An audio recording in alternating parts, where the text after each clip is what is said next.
a todos, graça e paz. Esse aqui é o último vídeo dessa pequena série que eu fiz, né? De 3 pontos que são falados, né, geralmente em contextos da vinda de Cristo, que eles vão dizer assim que a vinda de Jesus Cristo é rápida como um piscar de olhos, né? Eu falei em um vídeo, depois eu vou deixar o link na descrição. O outro ponto é que Jesus Cristo vai vir rápido como um relâmpago, também fiz um, e esse vai ser sobre Jesus Cristo vai vir como o ladrão da noite. Então você não espera esse ladrão, então por isso que a vinda dele é de surpresa, por isso que tem que ser iminente, né? A qualquer momento, porque a ideia que se tem dentro do texto bíblico é diferente da ideia que se apresenta na grande maioria aí das pessoas que defendem o arrebatamento secreto a qualquer momento. A iminência, ela não pode acontecer justamente porque você tem sinais, né? Sinais que Jesus Cristo mesmo disse que haveria acontecer, que depois disso sim seria a sua vinda, né? O fato de nós não cremos em uma iminência, isso quer dizer que nós vamos relaxar, como muitos pensam, não, já que você não crê que Jesus Cristo pode voltar a qualquer momento, então eu vou me afastar dos caminhos do Senhor e quando eu ver os sinais eu volto. Mas as pessoas se esquecem que a morte, ela é iminente, ela pode ser a qualquer momento, né? Então você pode morrer hoje, daqui 10 minutos, daqui um dia, 2 dias. A gente não sabe, a gente não pode acrescentar um côvado da nossa vida. Quanto mais você dizer isso, que a pessoa, né, pode se afastar dos caminhos do Senhor e quando vê os sinais voltar. Eu acredito que esse tipo de pensamento não procede de nenhum cristão, visto que o cristão ele tem que se santificar dia após dia. Então, eu quero trazer os textos aqui para a gente meditar. Então, eu vou começar com 1 Tessalonicenses, né? Abra sua Bíblia, no capítulo 5, versículo de número 1 ao 9. Vamos ler vários textos, tenha paciência. Eu vou estar comentando em cima de cada texto, né? Então, vamos lá. Irmãos, relativamente aos tempos e às épocas, não há necessidade de que eu vos escreva, pois vós mesmos estáis inteirados com precisão de que o dia do Senhor vem como ladrão de noite. Quando andares dizendo paz e segurança, eis que lhe sobrevirá repentina destruição, como vem as dores de parto, a que está para dar luz, e de nenhum modo escaparão. Versículo 4. Preste atenção nesse texto. Olha que interessante. Mas vós, irmãos, não estáis em trevas, para que esse dia, como ladrão, vos apanhe o quê? De surpresa. Porquanto vós todos sois filhos da luz e filhos do dia.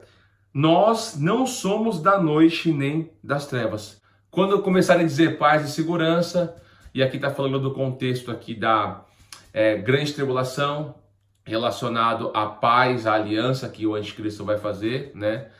E nesse contexto de paz e segurança, para aqueles que estão no reino do anticristo, você vai ter paz e segurança. Para aqueles que não estão, vai ser perseguição, né? Mas Paulo está dizendo, mas vós, irmãos, vocês não estão em trevas, para que esse dia, como ladrão, vos apanhe de surpresa. Então, ou seja, se eu sou filho da luz, eu não estou nas trevas. Se eu não estou nas trevas, esse dia, como ladrão, não pode me apanhar de surpresa.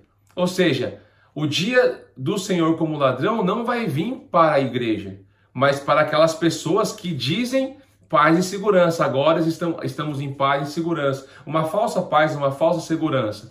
Como eu disse, para quem está no reino do anticristo, vai ter paz e segurança. Para aqueles que não vai ter. Por isso que a gente tem que estar atento a todas as articulações políticas atuais. E aí vai dizer assim que nós, né? Vai dizer, não somos da noite nem das trevas. Porque nós somos o quê? Filho da luz e do dia. Versículo 6. Assim, pois, não durmamos como os demais. Pelo contrário, vigiemos e sejamos o quê? Sóbrio. Ora, os que dormem, dormem de noite. Os que se embriagam, é de noite que se embriagam. Nós, porém, que somos do dia, sejamos sóbrios, revestindo-nos da couraça da fé, do amor, tomando como capacete a esperança da salvação. Porque Deus não nos destinou para a ira, mas para alcançar a salvação mediante de nosso Senhor Jesus Cristo. Olha que coisa interessante. Paulo está dizendo assim, para nós não dormirmos como os demais, para que nós venhamos ser sóbrios, sejamos vigilantes. Percebe que o cristão, os que são filhos do dia, da luz, tem que andar em constância vigilância e ser sóbrio. Porque se você não vigia, vigiar o quê? Os sinais que está acontecendo. Porque se você não está nem aí para os sinais, você está dormindo. E quando acontecer esses dias, diz a Escritura Sagrada, quando o Filho do Homem vier à terra, porventura ele vai achar fé? Por isso que a porta é estreita, são poucos os que entram. E a porta larga são muitos. Por quê? Porque muitas pessoas estão dormindo. Mas Paulo está nos convidando aqui através do Espírito Santo. Não durma, seja vigilante. Por isso que ele vai dizer que Deus não nos destinou o quê? Para a ira. A palavra ira, que é orgue, tem um estudo na apostila do Apocalipse simplificado. Se os irmãos quiserem, podem me mandar um e-mail, vou deixar também na descrição. Muitos irmãos já me mandaram e-mail, eu enviei as apostilas. Se não chegou, pode mandar de novo. A orgue de Deus, ela é a conclusão da ira de Deus, né? E os túmulos está relacionado com as taças, né? É a cólera, né, de Deus. Então, quando se fala de orgue, nós não vamos ser atingidos por essa orgue, porque isso é o quê? É o pisar o lagar da ira de Deus. A igreja vai se encontrar com o Senhor nos ares e Cristo vai pisar o lagar da ira de Deus. As taças também não vai atingir a igreja.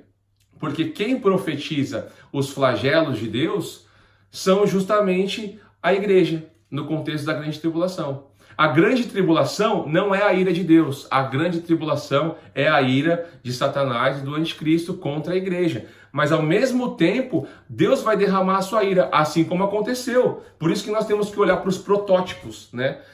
O que é protótipo? São histórias que aconteceram no passado que revelam o futuro. Ou seja, quando nós olhamos para os contextos do passado, Moisés e Arão, juntamente ali no contexto com Faraó se irando, né, contra o povo, mas automaticamente, ao mesmo tempo, Deus derramando a sua ira sobre o reino de Faraó. E sempre protegendo o seu povo. Não precisa Deus tirar as pessoas de um arrebatamento secreto, né, para que ele proteja o seu povo da sua ira. A igreja não sofre a ira de Deus, eu quero deixar isso bem claro.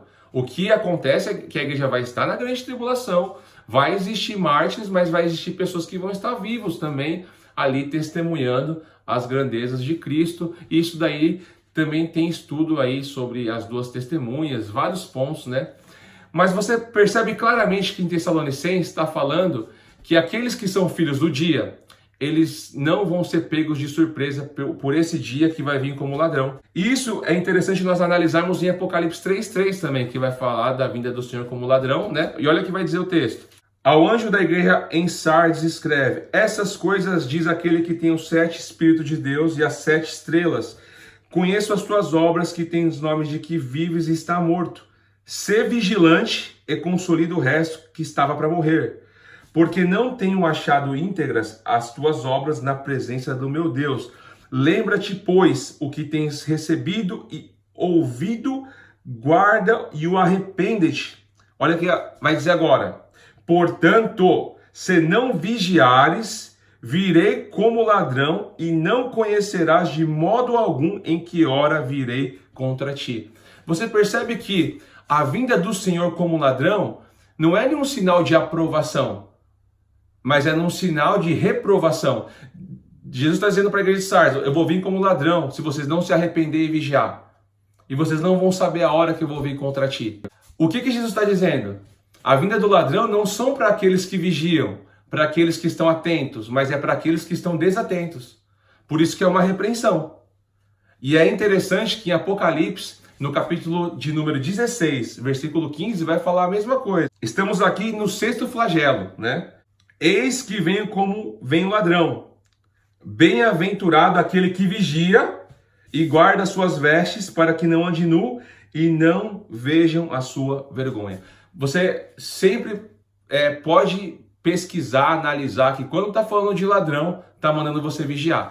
Então não é que o ladrão da noite, como muitos dizem, não, Jesus vai vir como ladrão, a gente não sabe, não espera, por isso que é iminente a qualquer momento, assim como o ladrão entra na sua casa sem você estar esperando por esse ladrão, é assim a vinda de Jesus. Mas o texto aqui é vigie, né? E eu vou trazer uma ilustração no final desse vídeo de como que nós temos que analisar o ladrão entrando na nossa casa. Amém? Próximo texto, vai dizer em 2 Pedro capítulo 3:10. Virás, entretanto, como ladrão o dia do Senhor, no qual os céus passarão com estrepitoso estrondo e os elementos se desfarão abrasados. também a terra e as obras que nela existem serão atingidas. O dia do Senhor, né, virá, entretanto, como um ladrão. Então, fez uma ligação com o dia do Senhor relacionada à vinda como ladrão. Essa vinda como ladrão é muito importante analisar que não é para os que são filhos da luz, para aqueles que vigiam. A vinda do ladrão é para aqueles que estão desapercebidos, para aqueles que estão em trevas, dormindo, vivendo a vida de qualquer maneira, achando que a vida cristã ela tem que ser vivida relaxadamente, né? Maldito o homem que faz a obra do Senhor relaxadamente, diz o profeta. Por isso que nós temos que ser atentos, vigilantes. Estamos vivendo tempos de muito alinhamento para acontecer os últimos dias. Como o próprio Jesus Cristo vai dizer. Não somente Paulo, João, Pedro, mas Jesus vai falar dessa vinda como ladrão. E a ideia que Jesus nos traz não é que ele vai vir de surpresa e ninguém vai esperar para todos, mas vai vir de surpresa a qual ninguém vai esperar para aqueles que estão em trevas. Você está em trevas? Eu acredito que você quer estar na luz, ser um filho da luz, vestir a couraça da justiça, o capacete da salvação, como nós lemos ali em Tessalonicenses. Mas vamos ler o que Jesus disse em Mateus capítulo 24, né? Versículo de número 36. Olha aqui diz o texto. Mas a respeito daquele dia e hora ninguém sabe, nem os anjos do céu, nem o Filho, senão o Pai. Eu quero dar uma pausa aqui para fazer um comentário nesse texto. Diz o texto aqui que ninguém sabe o dia e a hora. Eu já falei isso no vídeo passado. Nós não sabemos o dia e a hora. Por mais que muitos dizem assim, não, mas você não é pós-tribulacionista? Só você fazer a conta. Falta mais 3 anos. Tem 7 anos, né? A última semana. 3 anos e meio vai quebrar a aliança. Depois tem mais 3 anos e meio. Aí você faz as contas e você vai saber o dia e a hora. Lembre-se que tem acréscimo de 75 dias. Lá em Daniel vai falar de 1290 dias. E bem-aventurado que chega a 1335 dias. Então eu não sei o dia e a hora que Jesus vai vir. Mas eu sei os sinais. E aqui vai dizer também assim, que nem os anjos do céu e nem o Filho, senão o Pai. Muitos usam esse texto para dizer que Jesus não sabe, hoje, Jesus não sabe o dia da sua vinda. Mas Jesus não sabe porque ele está encarnado, né? Ele se esvaziou da sua glória. Filipenses capítulo 2, assumiu a forma de homem. Mas agora ele ressuscitou. A glória que ele tinha antes, o Pai a devolveu. Então ele sabe o dia da sua vinda. Tanto que o Apocalipse é uma revelação de Jesus Cristo, a qual Deus deu para João. E ali você tem todos os pontos falando a respeito da vinda do Senhor. E se nós acreditamos que Jesus Cristo, né, é onisciente, onipotente, onipresente, ele tem a mesma essência e substância do Pai, ele não é o Pai, ele tem a mesma essência e substância, a divindade plena, então ele sabe o dia e a hora. Então eu vejo muitas pessoas falando, não, Jesus não sabe o dia e a hora, em pregações. E isso tiraria o quê? A soberania de Jesus. Ele não seria então onisciente, ter todo o conhecimento. Então isso é muito importante nós frisarmos, ok? Vamos continuar no versículo 37. Olha que interessante. Pois assim como foi nos dias de Noé, também será a vinda do Filho do Homem. Porquanto assim como nos dias anteriores ao dilúvio, comiam, bebiam, casavam, davam-se em casamento, até o dia em que Noé entrou na arca. E não o perceberam, senão quando vem o dilúvio e os levou a todos, assim será também a vinda do Filho do Homem. Então, 2 estarão no campo, um será tomado e deixado o outro. 2 estarão trabalhando no moinho, uma será tomada e deixada a outra. Olha que interessante, Jesus falou dos tempos de Noé. E ele vai dizer que como nos dias de Noé, né, vai ser a vinda dele. E aí ele falou que um vai ser deixado e outro tomado. Muitos aqui falam que é o arrebatamento, de fato é. Mas você percebe que é no contexto que é como nos dias de Noé. Quando Noé entrou na arca, a porta fechou, esses foi levado para a arca. E os que ficaram sofreram a ira de Deus.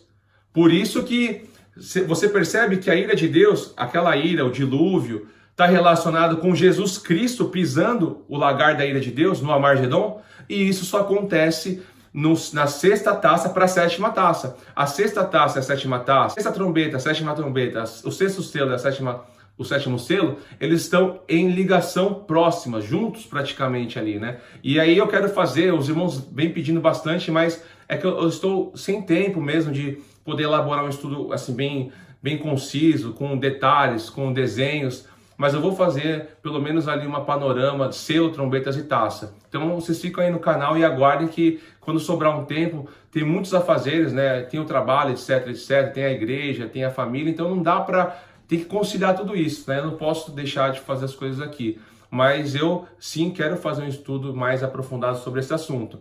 Mas você percebe que aqui está dizendo como nos dias de Noé. Noé entrou e aí vem o quê? A ira de Deus. Então isso está relacionado com o arrebatamento. Então como que pode acontecer o arrebatamento 7 anos antes, ou 3 anos e meio antes, como os mid-tribulacionistas?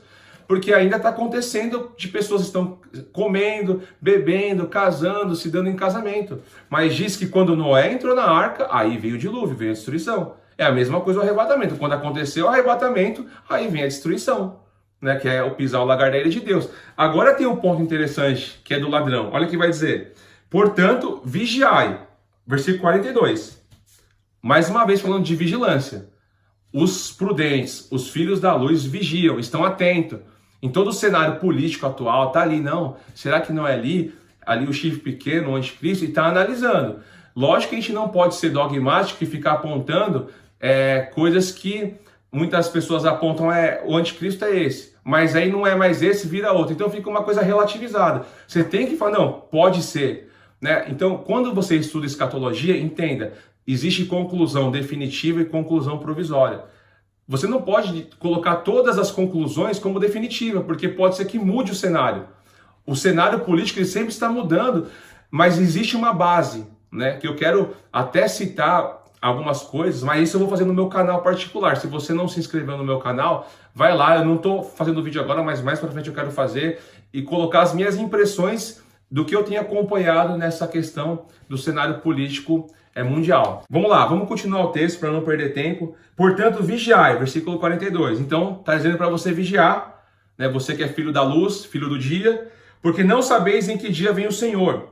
Mas considerai isso: se o pai de família souber a que hora viria o ladrão, vigiaria e não deixaria que fosse arrombada a sua casa.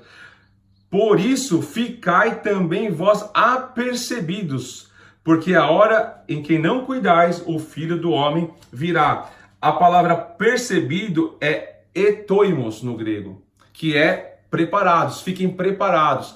Nós não sabemos o dia que o Senhor vai vir, mas quando ele está dizendo assim, se o pai de família saber a hora, né, que o ladrão vai vir, então ele faria o quê? Ele não deixaria que fosse arrombada a sua casa. Por isso, ficai também vós apercebidos. Ou seja, se preparem para que o ladrão não arrombe a sua casa. Arrombar a casa aqui são para as pessoas que são imprudentes, que estão em trevas. Para aqueles que estão vigiando, que andam na luz do Senhor, eles não vão permitir que o ladrão arrombe a sua casa. Agora eu quero montar um cenário. Como é que as pessoas entendem a vinda do Senhor como ladrão? Entende da seguinte maneira, que como o ladrão ele vai vir a qualquer momento, então você não pode dizer que Jesus não pode vir a qualquer momento, porque a vinda dele é como ladrão. Ele é o ladrão que vai vir, né, e vai nos levar. É iminente. Mas quando eu olho para esses textos, está dizendo ao contrário. Está dizendo assim, que esse ladrão vai entrar na casa de quem não vigia, de quem está desapercebido. Mas quem está percebido e vigilante, o ladrão não vai arrombar a casa. Eu moro no Japão e aqui, né, aqui na redondeza, as casas que tem aqui, não tem muro, né? São casas assim que tem o vidro, se a pessoa dá um chute no vidro, quebra e já entra na casa. Não tem aqueles muros altos. Eu fui para o Brasil ano passado, eu fui na casa de uns parentes e os muros enormes, 3 metros, 2,5 metros, muros altos com coisas pontiagudas para as pessoas não entrar. Então eu vou colocar no contexto que eu estou vivendo, da maneira que eu acredito que harmoniza com todos esses textos. Aqui no Japão o índice de criminalidade é muito baixo. E aqui é muito difícil entrar um ladrão. Mas começa os sinais. Que sinais? As pessoas começam a dizer, ó, tá ficando perigoso. O Japão já não é a mesma coisa que antes. Já começou uns assaltos, pessoas estão entrando em casas. Aí você vai, peraí, Tá assim, então vou me preparar. Vou lá, compro uma câmera de segurança, coloco um portão. Por causa das pessoas que estão me dando as notícias, dos sinais, automaticamente eu estou me preparando. Se eu sou uma pessoa despreparada, né? Nunca aconteceu isso, aqui vai acontecer comigo, e eu não compro nada, e o vizinho está comprando, né? Está se preparando. Qual casa que o ladrão vai entrar? Vai ser a que está justamente sem nada. A que está preparada, o ladrão não entra. É isso que Jesus está dizendo. Está dizendo assim, quando você vê os sinais, se prepare. Se arme, no sentido assim de você preparar o seu coração, né? Se prepare o seu coração para os tempos que estão por vir. Porque eu digo isso com com um sentimento de tristeza no coração, que muitas pessoas não vão aguentar a grande tribulação, porque as pessoas estão sendo desarmadas. Como assim? As pessoas, quando você fala de grande tribulação, eu percebo que por ela ouvir tanto que Jesus vai arrebatar pessoas secretamente, elas ficam apavoradas. Não, Jesus não pode fazer isso com a gente. Mas a minha pergunta é, e se acontecer isso? Você está preparado? Você está preparando o seu coração para esse dia? Então, é a mesma coisa que eu disse da situação. Se porventura eu ver que o meu bairro está ficando violento, eu vou me preparar. Vou começar a colocar muro, vou comprar câmeras de segurança. E se outros não fizerem isso, o ladrão vai entrar nessa casa e não na minha. Por isso que Jesus está dizendo, vocês têm que vigiar para que não seja arrombada a sua casa. Ficai apercebidos. Então o que eu quero dizer para você, meu irmão, minha irmã, a todos que estão me ouvindo, eu não estou aqui numa disputa teológica. Eu creio na Escritura e eu acredito sim que nós temos que nos preparar. Filipenses vai dizer assim que nós temos que crer em Cristo e também padecer. Se nós frequentemente pregamos uma mensagem que Jesus vai nos livrar e não preparar o coração dos irmãos para uma possível perseguição, né, que vai acontecer, isso já acontece no Oriente Médio e em outros lugares, nós estamos desarmando as pessoas.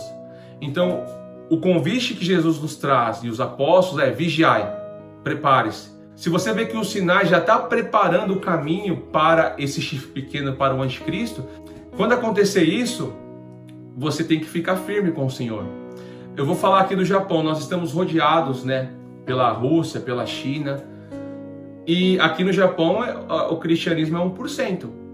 E eu sempre falo para os irmãos, olha, se acontecer dessa articulação política, e nós vemos que está se levantando um império, e quando você olha para países, né, que querem formar um império, né, que querem dominar, como por exemplo o presidente é considerado como um deus, como na Coreia do Norte, eles vão banir a religião. A China é assim.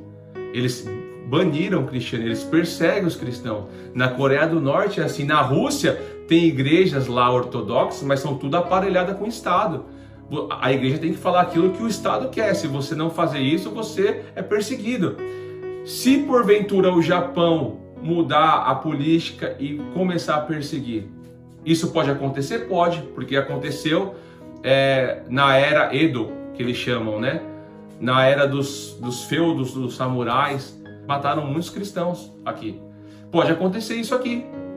Mas se nós não estivermos atentos no cenário político, o que está acontecendo, nós vamos ser pegos de surpresa. E aí a pergunta que eu faço para as pessoas que talvez morem aqui no Japão, estamos preparados para isso? Para enfrentar uma perseguição aqui no Japão? Vamos manter a nossa confiança em Deus? Revestir a couraça da justiça, capacete da salvação? Irmãos, o que nos alimenta é a palavra de Deus. A fé vem pelo ouvir a palavra de Deus. Você tem diversos textos na Escritura, nos ensinamentos dos apóstolos, que nós temos que também aprender a padecer por amor a Cristo. Assim como Pedro padeceu, Estevão padeceu. Ser mártir não é uma coisa que você vai conseguir dizer, não, eu vou ser mártir. Eu vou ser um mártir e vou lá entregar minha vida. Muitas pessoas negaram a Jesus Cristo no primeiro e segundo século. A gente só vê as pessoas que morreram pela causa de Cristo, mas a grande maioria negaram. E aí, quando o Império Romano, né, adotou a religião cristã como oficial, Muitas pessoas que negaram quis voltar a ser cristão, porque tinha benefício do Estado. Então, por isso que eu digo, prepare o seu coração. Você tem vários textos dizendo para você ser fiel até a morte, né? Se você negar a Cristo, Ele também vai te negar, como diz Paulo.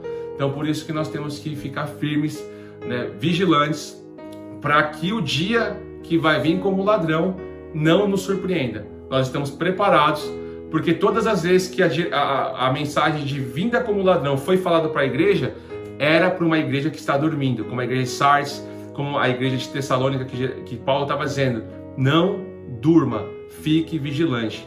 Amém? Então, espero que você tenha entendido essa mensagem, que Deus abençoe o seu coração, guarde a sua fé em Cristo Jesus. E eu quero dizer uma coisa muito importante, né? Nós temos visto vários movimentos, e eu até quero falar sobre isso, né? Eu não vou chamar de desigrejado, entre aspas, né? Mas pessoas que lutam contra irmãos que se reúnem, né? As congregações. Eu não estou defendendo aqui também líderes corruptos, pessoas que usam da palavra de Deus como comércio. Não estou fazendo essa defesa. Mas eu sempre tenho falado para os irmãos aqui que as pessoas que não suportam viver em congregação, em comunidade, eu digo física, não virtual, essas pessoas, eu acredito que elas vão ter uma dificuldade muito grande nos dias difíceis. Por que eu falo isso? A comunhão virtual não é a mesma que física, a pessoal. A comunhão virtual se desliga numa tomada e isso acaba. A comunhão física, por nós termos uma comunhão periodicamente, nós vamos conseguir caminhar junto nos dias difíceis. Vou dar um exemplo. Todas as vezes que Jesus vai mandar os discípulos, Ele manda de 2 em 2. Paulo, você vai ver Paulo e Silas, Paulo e Marcos, Paulo e Barnabé, sempre de 2 em 2. Porque a caminhada cristã, você não consegue vencer sozinho. Você precisa de pessoas ao seu lado. Mas se você só tem pessoas virtuais, como é que você vai se unir em tempos difíceis? Por isso que eu sempre vou dizer isso e vou repetir. É necessário congregar com pessoas decentes, pessoas que realmente pregam a palavra de Deus. Não estou dizendo para você estar no meio de usurpadores, de pessoas que usam da fé para um trampolim para enriquecer. Não estou falando desse tipo de pessoa, mas existe diversos lugares. Eu conheço vários pastores, homens de Deus, que talvez ali na congregação, líderes que têm ali somente 10, 15 pessoas, mas que estão pregando a palavra de Deus. Então, essa é o meu alerta para você. Tome cuidado, muito cuidado, não se afaste da comunhão física, porque é melhor você estar numa comunhão de 10 pessoas do que estar numa comunhão de 100 mil pessoas em um grupo de WhatsApp ou qualquer outro grupo. Eu exagerei aqui, não cabe tudo isso, mas eu estou dando um exemplo. É melhor você estar em um grupo fisicamente, né, com pessoas que estão buscando a Deus de verdade, do que você estar virtualmente. Porque eu digo com muita clareza que os dias difíceis as pessoas não vão suportar. Não é colocando medo, é porque eu vejo que quando um cai, o outro levanta. Isso é um princípio bíblico, né? Você nunca vê as pessoas andando sozinho, é sempre junto. Porque quando um estiver esmorecendo na fé, o outro vai lá e fala: não, levanta, eu vou te ajudar. Não desiste não. Você pega os 40 soldados de Sebastião, né? Já viu essa história? Esses irmãos foram lançados lá no contexto do Império Romano em um rio muito gelado, no frio. Imagine um frio aqui, estamos chegando aí menos 1 grau, às vezes menos 1. Imagine você ser jogado em um rio gelado, sem roupas. E a proposta nega a Cristo Jesus, e eles colocaram ali uma água quentinha para sair, para depois a pessoa se banhar ali, né? E aí o que acontece é que eles não negaram, apenas um negou, né? Um negou, mas 39 não. A pesquisa sobre a história desses soldados de Sebastião, né? Então o que eu quero dizer para você é que você tem que estar unido em Cristo Jesus, em qualquer lugar que você estiver aí, no Brasil ou no mundo, é necessário a comunhão física. Então é isso daí, tá, irmãos? Deus abençoe você, fique na paz de Jesus Cristo e que Deus fortaleça a sua fé e o seu coração para os dias difíceis e que você seja um atalaia de Deus nesses últimos dias. Deus abençoe em nome de Jesus Cristo.